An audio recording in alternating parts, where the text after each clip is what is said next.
I think one of the worst parts about cancer is that it makes you feel very mortal.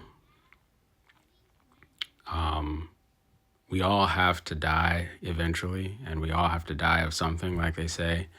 But when you're diagnosed with cancer, it seems so sure and so sudden and so definite that it's just, it's life altering.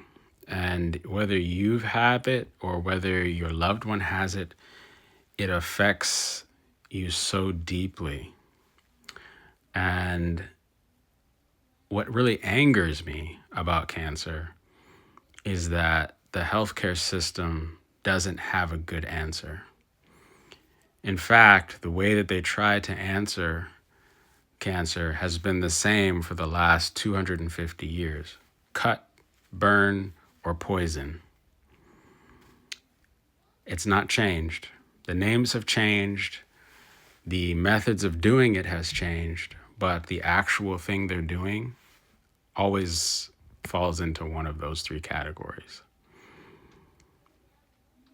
And that, especially with the amount of money that's funneled into that system, into the research, into quote unquote progress, it doesn't make sense. It doesn't make any sense. My name is Joel, and I'm a nurse and a naturopath, and I've helped hundreds of people with cancer understand better how cancer works, why it does what it does, and what are the reasons why most Americans not only are vulnerable to cancer, but are actually trained and given false information about the things that they're told is healthy for them, but is actually like gasoline to the fire of cancer. So I'm going to share with you a few myths that I've come across about cancer, and I'm going to share with you a few of the things that I believe most Americans struggle with that is causing cancer. A couple myths is that cancer is one thing. And I just don't believe that cancer is one thing, because I believe cancer can be spiritual. I believe that cancer can come from a spiritual place. I believe that cancer can come from parasites. I believe it can come from mold. I believe that it can come from stress. And to say that it is one thing specifically, I think really nullifies what God is trying to get through to us, that we have to obey his laws. There are laws all around us. Most of them we have no problem with accepting and obeying, like gravity. If you jump off a roof, the law of gravity is going to take control, whether you believe in the law or not. And I think we can all agree with that. However, when it comes to health laws, we struggle. I struggle, and I'm a naturopath. But the effect always matches the cause.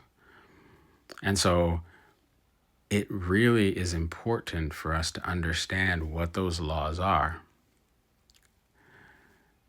The laws of health are very simple. Eat good things. I don't have to teach you what to eat. 80% of what you know is right is already in your head. Eat good things. If it's going towards your mouth and you've got this voice in your head that's like, I don't know if I should be eating this, don't eat it. Just don't. Especially if you have cancer. Move your body. Cancer loves it when you sit still, because blood does not move if you are sitting still. Your heart's pumping, blood is moving in certain areas, the important areas, But there's areas that blood stops moving when you stop moving. And those are the areas where cancer thrives.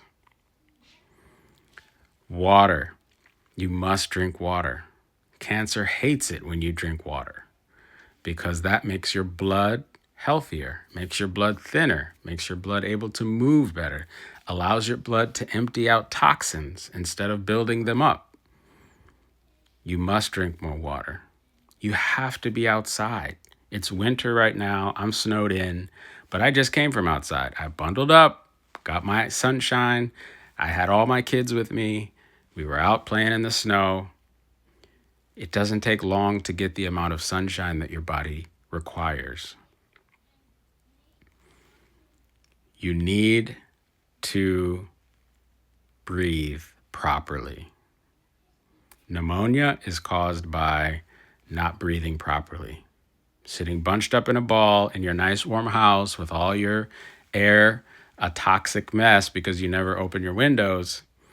Open your windows even in the winter. I just got done opening all my doors, letting all this cold air into the house to breathe fresh air. You need to rest. You need to go to bed before midnight. All the hours before midnight are worth double. Your body cannot recuperate if you're not getting an adequate amount of rest. And you need to address your anxiety, your worry, your stress, your unforgiveness. These are, I would say, the number one cause for cancer in America. Beyond meat, beyond all the preservatives and the dyes and the sugar, it's stress. Because in those forms, stress eats away at your body. And cancer loves stress. Cancer loves stress.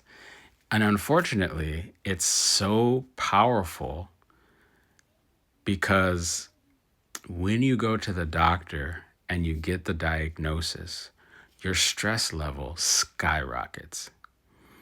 And if the doctor gives you a date, especially of when he expects that you're going to die, your mind does incredible things to make that come true. Just like the witch doctors of old. I'm not saying doctors are witch doctors, but witch doctors would do the same thing. Even though they do have spiritual power, most of their prophecies were self-fulfilled prophecies through the minds of the people that they would curse. Because the brain is that powerful. There's so many stories about placebo effect. Google, just Google. Go on Google. As a nurse and a naturopath, I can't believe I'm telling you to go to Google because we in the hospital were like, oh, they heard from Dr. Google. I'm telling you to go to Google and search placebo effect, and it will give you just a glimpse of how powerful your mind is. So understanding that stress, worry, anxiety, unforgiveness are paramount for you to address and figure out how to reverse those things in your life, mitigate them, lower your stress level, learn surrender to God, to the situation. I'm not saying don't fight, but understand that we're all mortal. We have no control over when we live and when we die. All we can do is follow these rules, follow these laws, and allow our bodies to heal itself. So save this video, watch it over and over again, check yourself every day. Have I gotten enough rest? Am I eating well? Am I exercising? Fresh air? Am I in the sunshine? Am I forgiving those people that hurt me? Am I taking deep breaths, cleansing, relaxing breaths throughout the day? Learning to forgive myself for my past, moving on. This is how we battle cancer. I hope this is helpful. Join my school group for more information.